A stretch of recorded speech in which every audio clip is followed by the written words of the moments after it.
there's so much violence being perpetrated against people like Tesla, Tesla supporters, Tesla owners, Tesla stores. These are innocent people who've done nothing wrong.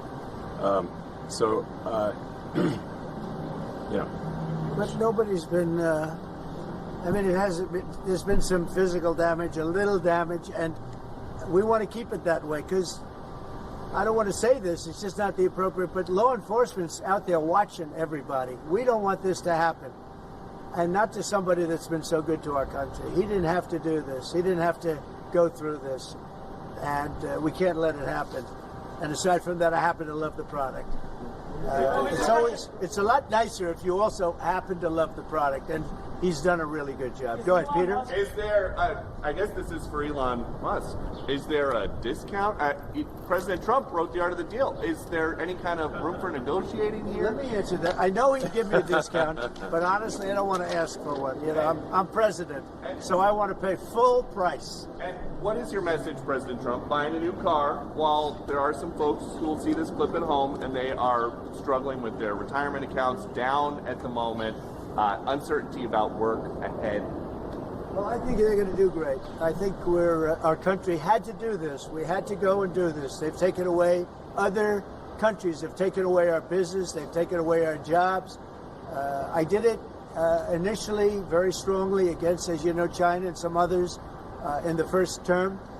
And it was a very successful term. We had no inflation. We had the greatest economy in the history of our country. And then we had COVID, which we had to straighten out, so I didn't want to be doing anything with respect to other countries at that time. And we did a great job with it. We handed the stock market over. It was higher than it ever was. And think of that, higher than it ever was to that point before. And nobody thought that was even possible. We did a great job. But we had the greatest economy in history. This economy, in my opinion, is going to blow it away. But what I have to do is I have to get the workers back. I have to get the factories open. We have 90,000 factories and plants are closed from what you had just prior to NAFTA, which is not very long ago. 90,000, think of it, 90,000 factories and plants are closed from what it was, and it's just not right. So, and we gave it away. Presidents before me gave it away, and I could name every one of them, but they gave it away, and we're taking it back. We're taking our jobs back. And one of the things I'll say, by the way, speaking of Tesla, he manufactures more cars. I mean, he opened this incredible plant, one of the largest plants in the world, in Texas. Could you talk about that, Elon? Yeah, it's worth noting that the Tesla cars have the most U.S. content of any cars on the market, so they're the most American made. We have the biggest factory and the most advanced automotive factory in Texas that we've opened and continue to expand. And so this is very much these are great products. The Model S is one best car ever. So they've all these cars have won incredible awards. So they're great cars and they're American made. And I think try it, you'll like it. And I'm just saying, beyond the cars, they're great. But we have to celebrate somebody that has the courage to do this. He could have said, "I'm not doing anything. I'm not going to get involved. Let the country go to hell." He didn't want to do that. And remember, he's going to find, and we're up to almost $500 billion worth of waste and fraud and abuse. $500 billion. We give him $2 billion here, $2 billion there, not millions. It was a bet. If it was $1 million or $2 million, that's a lot of money. But we're talking about billions of dollars being given to defunct, scams. Given to people with nothing. They have nothing going. They open up a subchapter S corporation and they put $2 billion into it from nowhere. And we've caught a lot of them. I wish we could catch all of them, but we've caught a lot of them.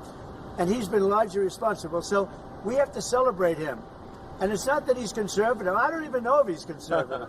I will tell you this. These days I've been doing this I've known him for a pretty long time. He endorsed me. I didn't know him that well when he endorsed me. But in the time I've known him, he has never asked me for a favor. He didn't ask me for this. I said, Elon, I don't like what's happening to you. And Tesla's a great company. I don't like what's happening. It's, from our standpoint, American cars, American made. He employs thousands of people. He's got, at the same time, he has the most modern plants in the world. I said, I don't like what's happened to you. I'm going to do it. I didn't even know he was going to come. He's never asked me for anything. He endorsed me, and he never asked me. I didn't even know he was going to endorse me. The guy has never asked me. He's not saying, in fact, I could go a step further. I ended the electric mandate. Okay, I ended the electric mandate, and I figured, when's this guy calling to raise hell with me? And he never called. I mean, he never called me. If I were him, I would have called. So on that, Because he's probably even better than I am. Mr. President, is Elon Musk rubbing off on you? Is electric then the way to go? It's not that I'm not. This isn't for electric or gas, because people have their choices. Yeah. I'm just saying that I know people that have these cars. I know one man. We see him all the time. Yeah. He's constantly. He has 5 of them. Yeah. He thinks it's a great. And he was a big guy for Ferraris and other things. And he says, "Man, it blows him away." I know other people. They have 3, 4. They love them. They love them. And some people like the gas, and they should have their options. Right. I'm all about options. But I'm telling you, I ended the electric mandate, and I was waiting for a call. I said, "Did Elon call yet?"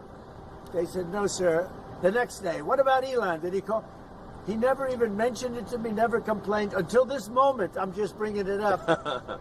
Who would do that? Yeah. He has never asked me for a thing. And he's built this great company, and he shouldn't be penalized because he's a patriot. He's an incredible patriot. And I don't even know if he's a Republican. I really don't. Yes, sir. Yes, definitely. Stock market dropped today. Well, I'm not sure if he was. Well, you're going to have, Stock is you're gonna also- have drops, and markets are going to go up and they're going to go down. Yeah. But you know what? We have to rebuild our country. Our country has been stripped of its jobs, of its factories. And I'm tired of seeing where they build apartments, cheap apartments in an old broken down factory. But you have factories all over the place that are empty from many decades ago. And we're going to change it around. And it's all taxing policy. You know, it's really a policy because we have great workers, great people. It's really a policy of taxing and incentives. And I'm bringing the incentives back. And I'll tell you what, numerous plants, and I don't want to mention specifically, but I'll mention this one, numerous plants in Mexico and other places that were under construction or soon to be under construction are now coming here, and they've dropped that because it was unfair what was happening. Mexico, they were building cars, they were selling them into the United States with no tax, no nothing, and in the United States, we were allowing them to take our jobs and take our factories, and we don't do that anymore. Now, from a president, it would be a lot easier if I just coasted for another 4 years. I would have been an 8-year president. I had the best economy in history in my first 4 years. I would have done very well with this one. And I had a decision to make. Do I want to do this or do I not? Do I want to do it right? The right thing to do is what we're doing. We're going to get our jobs back, and we're not going to be laughed at. Now, I will say this, that already Canada, and I respect very much, as you know, there's a very strong man in Canada who said he was going to charge a surcharge or a tariff on electricity coming into our country. He has called and he said he's not going to do that. Okay, he's not going to do that. And it would have been a very bad thing if he did. And he's not going to do that, so I respect that. But we were just informed that he's not.